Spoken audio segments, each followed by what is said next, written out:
felt like going on another rant today because something triggered it in my brain, and when you have ADHD, that's what happens.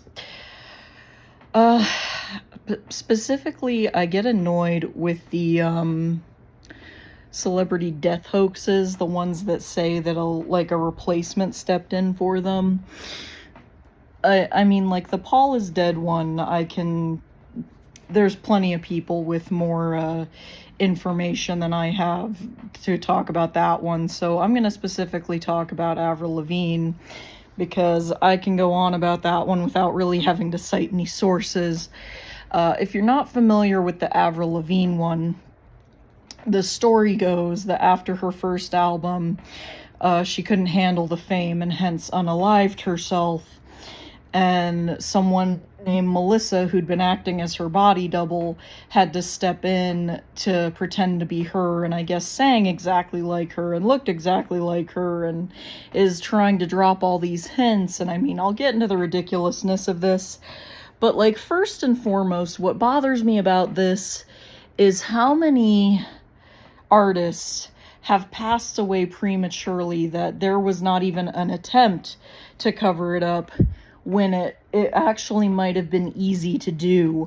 I mean, conspiracies aside, when you look at like what happened to people like Kurt Cobain, he had a very rabid fan following. So did like John Lennon, people who had almost like a religious following, like whether or not they liked it that way, but that's the fact of the matter.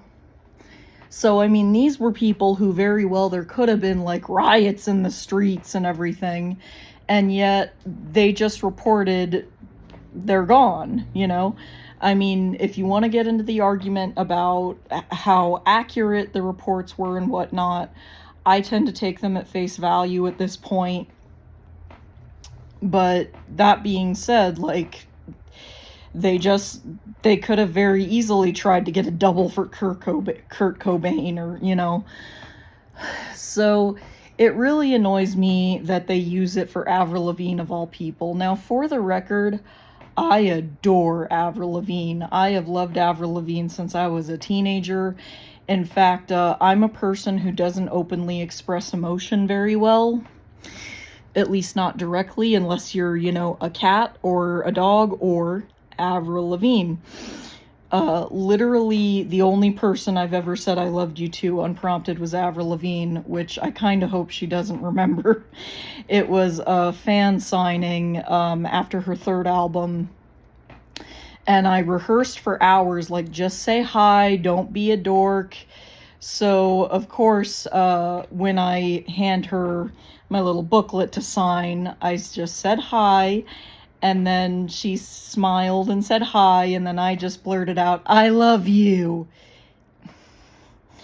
And I gotta say, she'll never see this, but I'm so grateful for how gracious she was, because I can't imagine how uncomfortable that must be to get that all the time, especially from dweebs like myself. But she smiled and said thank you and was very appreciative.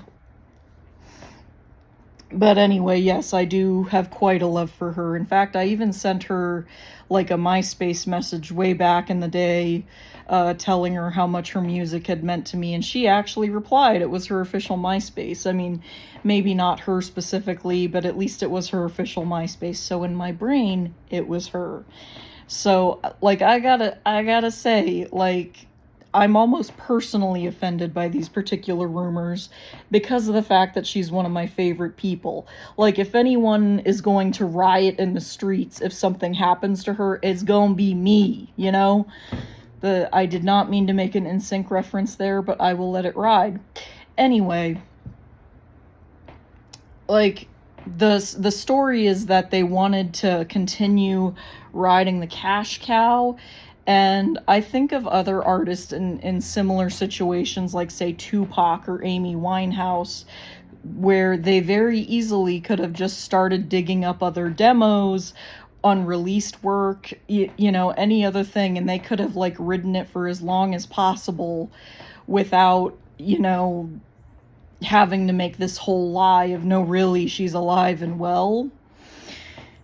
So it's just something that really rubs me the wrong way, because if the idea is the cash cow, there's plenty of ways to ride that without pretending someone is still alive and well.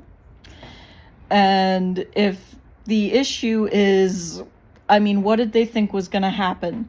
Did they think there was going to be such an outcry that people were going to be like leaping off of buildings and crying into their pillows? And I don't know. I mean, going back to like Paul is Dead, that one I can almost understand because of how prolific the Beatles were at the time. But the other side of that is, do you really think it would have been that easy for him to have been in any kind of accident that wouldn't have been on the front page, that wouldn't have been all over the place? Because he was in an accident and chipped his tooth, but he was otherwise fine. So somehow that got turned into that, somehow he didn't make it, and that the Beatles were trying to send all these hints in their songs and with their albums. And the only hints I ever saw from the Beatles were when they were trying to be snarky about it, which is kind of why I love the Beatles. I love the snark. I love leaning into it and being like, well, if this is what they're going to say anyway, let's just feed into it. But there are so many other things that it's like, oh my God, do you really think that much thought went into it? Do you really think that much thought went into them walking across the street and making sure they were exactly out of step? Or that, they had this hint in this song or something. I don't know. It just annoys me, because if you think about it, some of the other artists, especially just about everyone in the 27 Club, for example, most of them passed under circumstances that very easily could have been swept under the rug. Most of them were like found in hotel rooms or, drowned in a pool, and very tragic circumstances, but circumstances that were in private places. Places where if someone was thinking to themselves, hey, we can keep releasing some music and see if we can get a double to step in and take over and keep riding this, it would have been so easy to do, and yet no one does it. So I'd really like this to stop. Please stop, because it's disrespectful to people who have actually lost someone, in the industry. And it's really disrespectful to tell someone like Avril Lavigne to their face that they're secretly dead. Because I'm pretty sure she would know better than anyone. Just, my ramblings for the day. Thank you.